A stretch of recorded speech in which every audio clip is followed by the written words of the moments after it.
Hello बच्चों, कैसे हैं आप लोग। Welcome to my classroom. मैं ज़िशान रसूल खान आपके सामने एक नया टॉपिक लेकर के हाजिर हुआ हूं। इससे पिछले टॉपिक में हमने पढ़ा था डाइजेशन एंड एब्जॉर्प्शन में पैंक्रियाज का एक्सोक्राइन फंक्शन। आज इस टॉपिक में केमिकल कोऑर्डिनेशन एंड इंटीग्रेशन में हम पढ़ेंगे पैंक्रियाज का एंडोक्राइन फंक्शन। ये काफ़ी, अगर क्लास 11th के टर्म में अगर हम बात करें और ह्यूमन फिजियोलॉजी के रिस्पेक्ट में हम बात करें तो ये काफ़ी ज़्यादा इंपॉर्टेंट टॉपिक होते हैं। ठीक है। पैंक्रियाज जो होता है ये अपने कॉम्प्लेक्स फंक्शन की वजह से, ठीक है, अपने मिक्स्ड फंक्शन की वजह से ये काफ़ी ज़्यादा जद्दोजहद पेश करता है हमारे सामने समझने के लिए। ठीक है। तो आज हम इसी चीज़ को यहाँ पे सुलझाते हुए दिखेंगे। ठीक है, पैंक्रियाज के एंडोक्राइन फंक्शन को। अब आगे अगर हम बात करें तो का पैंक्रियाज का एक्सोक्राइन फंक्शन जो था वो बेसिकली हमने देखा था कि दो सेल वहाँ पे इंपॉर्टेंट थे। वो उसमें कौन कौन थे, एसिनर सेल और दूसरा था डक्ट टिश्यूज। ठीक है। उसी तरीके से एंडोक्राइन फंक्शन को क्रिएट करने में बेसिकली रिस्पॉन्सिबल होता है, वो कौन होता है आपका, आइलेट्स ऑफ लैंगरहैन। आइलेट्स ऑफ लैंगरहैन की अगर हम बात करें, आइलेट्स ऑफ लैंगरहैन, तो बेसिकली ये आपको पैंक्रियाज में स्कैटर्ड फॉर्म में दिखते हुए मिलेंगे और इनका काम होता है सिक्रीट करना। ठीक है, ये सिक्रीट करेंगे दो हार्मोन सिक्रीट करते हैं और वो दो हार्मोन है आपका इंसुलिन एंड ग्लूकागॉन। हमने इससे पहले वाले भी टॉपिक में हमने बताया था आपको कि इंसुलिन एंड ग्लूकागॉन बेसिकली क्या करते हैं, हमारे बॉडी के ब्लड शुगर लेवल को मेंटेन करके रखते हैं। ठीक है। तो उसी तरीके से आइलेट ऑफ लैंगरहैन जो है वो रिस्पॉन्सिबल है for the secretion of insulin and glucagon. और ये आइलेट ऑफ लैंगरहैन आपको ये पैंक्रियाज में स्कैटर्ड फॉर्म में आपको दिखेंगे। ठीक है। तो अगर लेमैन टर्म में अगर हम बात करें तो islet of Langerhans are responsible for the secretion of or synthesis of insulin and glucagon, and insulin and glucagon are responsible for blood blood sugar level को रेगुलेट करने के लिए। ठीक है। इंडोक्राइन पोर्शन, ठीक है, हमने बात कर ली कि इंडोक्राइन पोर्शन से हमारे क्या सिक्रेट हो रहे हैं, इंसुलिन एंड ग्लूकागॉन। इंसुलिन क्या करेगा, ब्लड शुगर लेवल को कम करता हुआ दिखेगा और ग्लूकागॉन उसी के एंटागोनिस्टिकली क्या करेगा, ब्लड शुगर लेवल को बढ़ाता हुआ दिखेगा। तो ये दोनों एक दूसरे के साथ मिल करके हमारे बॉडी के ब्लड शुगर लेवल को नॉर्मल करके रखते हैं। ठीक है। आगे बढ़ते हैं, आगे देखते हैं क्या है इंडोक्राइन ग्लैंड में। अगर हम इंडोक्राइन आइलेट ऑफ लैंगरहैन, ठीक है, आइलेट ऑफ लैंगरहैन की अगर हम बात करें तो ये आपको कितने मिलेंगे, 1 to 2 millions of islet of Langerhans. ये जो आपका पैंक्रियाज है, ठीक है, इस पैंक्रियाज में इनकी जनसंख्या कितनी मिलेगी, 1 to 2 मिलियन। प्लीज इस डेटा को याद रखिएगा, इस डेटा पे क्वेश्चन आता है। ठीक है। तो 1 to 2 millions of islet of Langerhans are present in the pancreas. ठीक है। और ये साथ ही साथ इनकी इनकी जो प्रेजेंस है वो कितना परसेंट शेयर होल्ड करता है, तो याद रखिएगा ये 1 to 2% of the pancreatic tissue islet of Langerhans, despite of having इतना ज़्यादा नंबर रखने के बावजूद ये क्या होते हैं, इनकी जो शेयर है वो होल्ड कर रहे हैं पूरे पैंक्रियाटिक टिश्यू का, वो कितना होल्ड कर रहे हैं, 1 to 2%। ठीक है। अब अगर हम इस आइलेट ऑफ लैंगरहैन को देखें, ठीक है, माइक्रोस्कोप के अंदर देखें, हम नीचे देखें तो हमें देखने को क्या मिलेगा, इसमें एक सेल है अल्फा सेल। बेसिकली ग्लूकागॉन जो सिक्रीट हो रहा था वो किससे हो रहा था, वो आइलेट ऑफ लैंगरहैन के अल्फा सेल से। ठीक है। ये है आपका अल्फा सेल जो ग्लूकागॉन को सिक्रीट करता हुआ दिख रहा है। साथ ही साथ बीटा सेल, एक दूसरा सेल होता है बीटा सेल, वो बीटा सेल किसको सिक्रेट करेगा, आपके इंसुलिन को। ठीक है। साथ ही साथ एक और सेल है जो सोमैटोस्टैटिन को सिक्रेट करता है, वो कौन है, डेल्टा सेल। और एफ सेल जो होता है वो क्या सिक्रेट करता है, पैंक्रियाटिक पॉलीपेप्टाइड। तो आइलेट ऑफ लैंगरहैन के बारे में अगर हमने जो बात की तो उसमें क्या क्या हमने नोटिस किया कि इनकी संख्या कितनी है, 1 to 2 millions of islet of Langerhans है। साथ ही साथ यही आइलेट ऑफ लैंगरहैन इसको एंडोक्राइन फंक्शन प्रोवाइड कर रहा है। साथ ही साथ पूरे पैंक्रियाटिक टिश्यू में ये 1 to 2% ही शेयर होल्ड कर रहे हैं। साथ ही साथ इसमें 4 सेल थे इंपॉर्टेंट, ठीक है। सबसे ज़्यादा इंपॉर्टेंट है वो कौन है, alpha cell and beta cell. Alpha cell से हमें पता है क्या निकल रहा है, ग्लूकागॉन। बीटा सेल क्या सिक्रीट कर रहा है, इंसुलिन, ठीक है। Delta cell somatostatin and F cell जो सिक्रीट करता है वो क्या सिक्रीट करता है, पैंक्रियाटिक पॉलीपेप्टाइड, ठीक है। साथ ही साथ यहीं पे इस आइलेट ऑफ लैंगरहैंस को चारों तरफ से सराउंड करके रख रखा है किसने, एक्सोक्राइन पैंक्रियास और एसिनर एंड डक्ट सेल, ठीक है। एक्सोक्राइन पैंक्रियास हमने पिछले टॉपिक में डिस्कस कर रखा है और उसमें रिस्पॉन्सिबल कौन कौन थे, acinar cells and duct cell. आगे बढ़ते हैं। अब अगर हम बात करें, अभी हमने बात की कि सेल्स, ठीक है, सेल्स कौन कौन से हैं आइलेट ऑफ लैंगरहैंस में जो हमें ज़्यादा एम्फेसिस करके देखना है, हमें जहन में रखनी है, जिनके बारे में हमेशा बात करनी है, वो कौन कौन है। पहला है आपका अल्फा सेल और दूसरा है हमारा बीटा सेल। अल्फा सेल पे हमने बताया था ग्लूकागॉन सिक्रीट होता है और उसी तरीके से बीटा सेल से आपका क्या सिक्रीट होगा, इंसुलिन, ठीक है।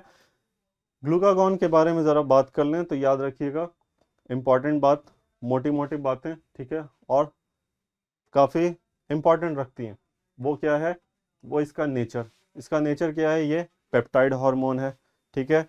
साथ ही हमने डिस्कस किया था कि ग्लूकागॉन जो है ब्लड शुगर लेवल को इनहांस करता है, ठीक है, बढ़ाता है, ठीक है, बढ़ाता है। साथ ही साथ ये इंसुलिन के साथ मिलकर के ब्लड ग्लूकोज लेवल को मेंटेन करता हुआ दिखेगा, ठीक है।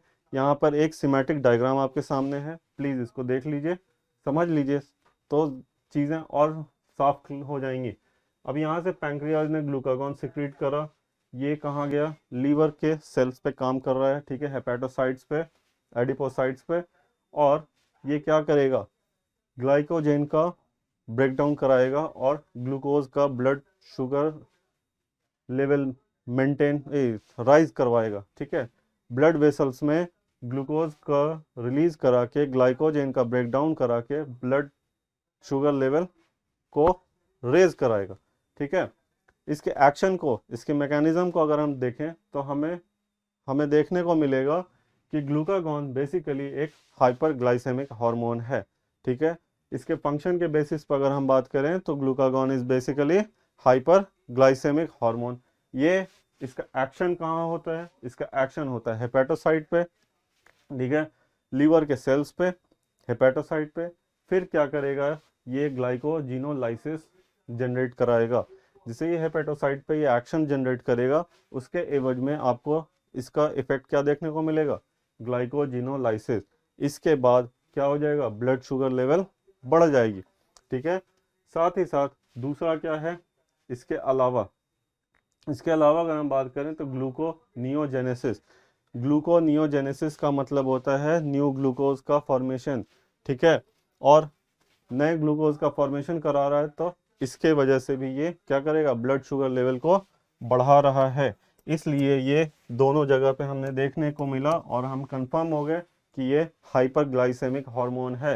हाइपरग्लाइसेमिक हार्मोन है तो इसका मतलब क्या हो गया, कहीं ना कहीं ये हमारे बॉडी में ब्लड शुगर लेवल को रेज करेगा, ठीक है। इसके बाद आगे देखते हैं इसका दूसरा साथी कौन है, इंसुलिन। मैच्योर इंसुलिन में हमें क्या मिलता है, ये 2 चेन का बना हुआ होता है, ठीक है। ये 2 पॉलीपेप्टाइड चेन होते हैं ए एंड बी, और ये दोनों डाइसल्फाइड बॉन्ड से अटैच होते हैं, ठीक है। इंसुलिन इंपॉर्टेंट टॉपिक है यहाँ भी। साथ ही साथ बायोटेक एप्लीकेशन जब आप पढ़ेंगे, ठीक है, जेनेटिक्स आप जब पढ़ेंगे तो वहाँ पे भी क्लास 12th में ये काफ़ी इंपॉर्टेंट हो जाता है। इसमें डिफेक्ट और इसकी रेमेडीज़ के रिस्पेक्ट में वहाँ पे काफ़ी इंपॉर्टेंट चैप्टर पार्ट हो जाता है, ठीक है, क्लास 12th में। इसलिए प्लीज़ इसके स्ट्रक्चर को ध्यान से देखिए। तो अगर मैच्योर इंसुलिन की हम बात करें तो मैच्योर इंसुलिन में हमें क्या मिलता है, 2 chain of polypeptide A and B. अगर इमेच्योर इंसुलिन की हम बात करें, इमेच्योर इंसुलिन में ये तीन पॉलीपेप्टाइड कब मिलेगा, जिसमें से एक क्या कहलाता है, सी, ये जब मैच्योरिटी में आता है, ठीक है, तो मैच्योरिटी में इस सी चेन को हटा दिया जाता है, इसको रिमूव कर दिया जाता है। इस तरीके से इमेच्योर से एक एक्स्ट्रा चेन हटा करके क्या कर दिया जाता है, उसको रिमूव कर देते हैं और उसको मैच्योर फॉर्म में कन्वर्ट कर देते हैं। अब अगर मैच्योर चेन की अगर हम बात करें तो मैच्योर चेन में हमें देखने को मिलेगा बी जो होती है इसमें 30 अमीनो एसिड होते हैं, ठीक है। साथ ही साथ ए चेन में आपको 21 अमीनो एसिड का कंपोजिशन देखने को मिलेगा, ठीक है। दूसरी चीज, ये भी ग्लूकागॉन की तरह पेप्टाइड हार्मोन है नेचर वाइज। साथ ही साथ इसका काम होगा ब्लड शुगर लेवल को घटा देना, ठीक है। ब्लड शुगर लेवल को ये क्या करेगा, डिक्रीज करेगा। वहीं पे इंसुलिन क्या था, इंक्रीज कर रहा था, ठीक है। तो ये डिक्रीज करता हुआ दिखेगा और ग्लूकागॉन इंक्रीज करता हुआ दिखेगा। इसलिए ग्लूकागॉन के साथ हमने क्या बात, एक टर्म यूज करा था, एक टर्म यूज करा था, याद कीजिए। उस टर्म का नाम था हाइपरग्लाइसेमिक हार्मोन। तो ये घटा रहा है, तो हाइपरग्लाइसेमिक का रिवर्स क्या हो जाएगा, हाइपोग्लाइसेमिक हार्मोन। इसलिए इंसुलिन का दूसरा नाम क्या हो जाता है जनरल टर्म में, ठीक है, टेक्निकल टर्म में हम इन्हें बोलते हैं हाइपोग्लाइसेमिक हार्मोन, ठीक है।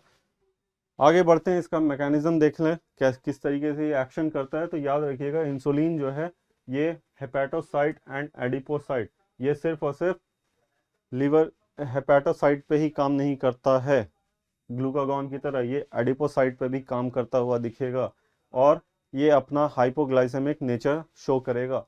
वो कैसे शो करेगा जरा देख लीजिए यहाँ पे। ये क्या करेगा, cellular glucose uptake and utilisation. इसका मतलब ये इन्हांस करेगा किसको, सेल के पास जो भी एक्स्ट्रा ग्लूकोज हैं, ठीक है, जो ऐसे ही बिखरे पड़े हैं उनको यूटिलाइज कर लो, ठीक है, उनको अपने पास रख करके स्टोर करो, ठीक है। तो जब ये चीज़ एक्स्ट्रा जो बाहर घूम रही थी जब अपने पास स्टोर हो गई, तो फिर क्या होगा, ब्लड में जो एक्स्ट्रा शुगर घूम रहे थे वो क्या होंगे, सब डिक्रीज हो जाएंगे। डिक्रीज होंगे तो उसके वजह से क्या हो जाएगा, हाइपोग्लाइसेमिक कंडीशन क्रिएट होगा, ठीक है। यहाँ पे देखिए it leads to decreased blood sugar level. साथ ही साथ ये क्या करेगा, ग्लूकोज से ग्लाइकोजेन का फॉर्मेशन हेल्प करेगा। मतलब कि ग्लाइकोजेनेसिस, ग्लाइकोजेन को फॉर्म करवाने में हेल्प करेगा। हमारा जो रिजर्व फूड मटेरियल है वो क्या है, ग्लाइकोजेन है। तो ग्लाइकोजेन की सिंथेसिस को ज़्यादा प्रमोट कराएगा कौन, इंसुलिन। तो एक्स्ट्रा जो शुगर, एक्स्ट्रा जो ग्लूकोज बॉडी ब्लड में मौजूद हैं वो क्या होंगे, ग्लाइकोजेन में कन्वर्ट होंगे और वो स्टोर हो जाएंगे। तो सेल जो होगा, वो जो सेल अपटेक कर रहा था वो बेसिकली इस पर्पस को फुलफिल करने के लिए कर रहा था, ठीक है। ये जो कन्वर्जन हो रहा था, ये कन्वर्जन बेसिकली इस मोटो को फुलफिल करने के लिए हो रहा था। वो मोटो क्या है, ग्लाइकोजेनेसिस। और इस तरीके से ये क्या करेगा, हाइपोग्लाइसेमिया कंडीशन क्रिएट करेगा हमारे बॉडी में। तो इस तरीके से ग्लूकागॉन ने क्या किया, हाइपरग्लाइसेमिक कंडीशन क्रिएट किया। वहीं पे इंसुलिन इस उसी का रिवर्स में क्या कर देगा, हाइपोग्लाइसेमिक कंडीशन को क्रिएट करेगा। तो इस तरीके से दोनों जब साथ मिलते हैं तो हमारे बॉडी में ब्लड शुगर लेवल हमेशा मेंटेन होकर के नॉर्मल रेंज में देखने को मिलते हैं, ठीक है। आगे बात करें तो यहाँ पे देखिए एक सीमेटिक डायग्राम आपके लिए सिंप्लीफाई करने के लिए हमने यहाँ पे यूज किया है कि ये कहीं ना कहीं क्या करते हैं, होम्योस्टैसिस। होम्योस्टैसिस के बारे में आपको पता होगा, it is a phenomenon by which we basically maintain our constant internal environment, ठीक है। constant internal environment हमारे केमिकल पर्सपेक्टिव से भी होगा, हमारे नॉर्मल टेम्परेचर वगैरह के रिस्पेक्ट में भी होगा। तो यहाँ पे बेसिकली हम केमिकल रिस्पेक्ट में बात कर रहे हैं। तो यहाँ पे insulin and glucagon chemical homeostasis हमारे बॉडी का मेंटेन करने में हेल्प करता है, ठीक है। इंसुलिन क्या करेगा, नॉर्मल रेंज तक लाएगा, कैसे, हाइपोग्लाइसेमिक कंडीशन को क्रिएट करा करके। वहीं पे ग्लूकागॉन नॉर्मल रेंज तक लाएगा, कैसे, हाइपरग्लाइसेमिक कंडीशन को क्रिएट करा करके। और वो भी किसका, ब्लड ग्लूकोज कंसंट्रेशन। याद रखिएगा प्लीज, इस टर्म को मत भूलिएगा। सारी कहानी जो चल रही है वो किसके रिस्पेक्ट में बात कर रहे हैं हम, ब्लड ग्लूकोज कंसंट्रेशन, ठीक है। ग्लूकोज का कंसंट्रेशन हमारे ब्लड में ठीक है। तो ये क्या करेगा, हाइपोग्लाइसेमिक कंडीशन लाएगा, और ये क्या करेगा, ये हाइपर ग्लाइसेमिक कंडीशन देगा। और दोनों का काम क्या होगा, होम्योस्टैसिस मेंटेन करना। नॉर्मल रेंज यहाँ पर रिप्रेजेंट क्या कर रहा है, होम्योस्टैसिस कंडीशन,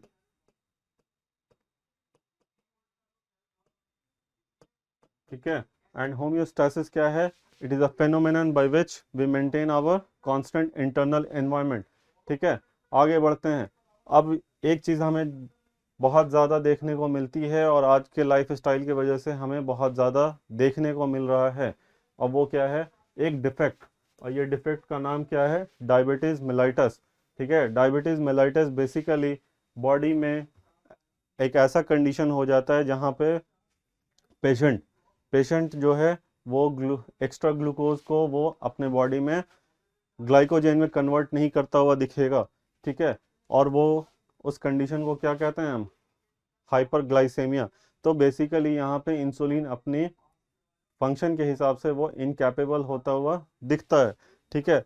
तो incapability of the insulin leads to the prolong hyperglycaemia condition, जिसके साथ साथ क्या होगा, इसकी कैरेक्टरिस्टिक सिम्टम होती है, वो कैरेक्टरिस्टिक सिम्टम क्या होगा, loss of glucose through urine, urine से ज़्यादा ग्लूकोज पास आउट होंगे।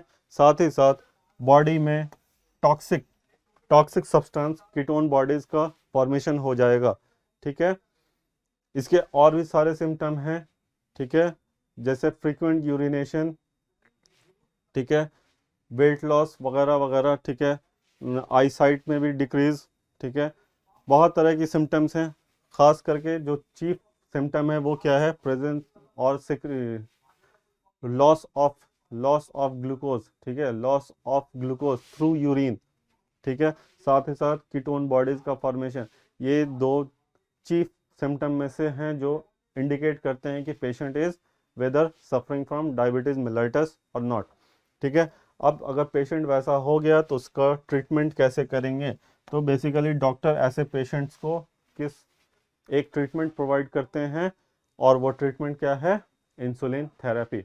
इंसुलिन थेरेपी में उन्हें इंसुलिन की इंजेक्शन देते रहते हैं, शॉट्स लगाते रहते हैं, और वो क्यूटेनियस इंट्रावेनस, ठीक है, इन्हें देना पड़ता है, टाइम टू टाइम इन्हें लेना पड़ता है। और साथ ही साथ उन्हें हमेशा अपने ब्लड ग्लूकोज लेवल को मॉनिटर करना होता है। तो इस तरीके से इंसुलिन एक काफ़ी इम्पॉर्टेंट रोल प्ले करता है हमारे नॉर्मल फिजियोलॉजिकल फंक्शन में। अब अगर हम बात करें कीटोन बॉडीज़ की, तो कीटोन बॉडीज़ बेसिकली हम अगर देखें तो वो तीन तरीके के होते हैं जो फॉर्म होते हैं। एक होता है बीटा हाइड्रोक्सी ब्यूटारिक एसिड, दूसरा क्या कहलाता है आपका एसिटो एसिटिक एसिड, और तीसरा एसीटोन। तो ये तीन चीफ कीटोन बॉडीज़ हैं। और याद रखिएगा कीटोन बॉडीज़ जो हैं वो कहाँ से बन रहे हैं, वो बन रहे हैं आपके लीवर और फैटी एसिड से, ठीक है। और वो कब बनते हैं, कार्बोहाइड्रेट स्टार्वेशन के दौरान, ठीक है। तो इस तरीके से कीटोन बॉडीज हमारे जो हैं वो फॉर्म होते हैं। और वो कौन कौन से हैं, beta hydroxy butyric acid, एसिटो acetic acid and acetone, ठीक है। तो डायबिटीज मेलाइटिस में जो कीटोन बॉडीज थे वो आपके ये सारे कीटोन बॉडीज हैं, beta hydroxy butyric acid, एसिटो acetic acid and acetone, ठीक है। उम्मीद करता हूँ कि पिछले कंसेप्ट की तरह ये भी कंसेप्ट आपको हेल्प करेगा, ठीक है। अगर आपको हमारे द्वारा पढ़ाया गया हुआ कंसेप्ट अच्छा लगता है, ठीक है, और यूज़फुल लगता है, तो please hit the like and share and subscribe button, ठीक है। और आपके हर एक सब्सक्रिप्शन हमारे लिए एक मोटिवेशन की तरह हेल्प करेंगे, ताकि हम और एनर्जेटिकली आपको अच्छे से अच्छे कंटेंट प्रोवाइड करते रहें टाइम टू टाइम, ठीक है। आशा करता हूँ इस कोविड के वक्त में आप सभी सेफ रहें, साउंड रहें, ठीक है। Bye bye.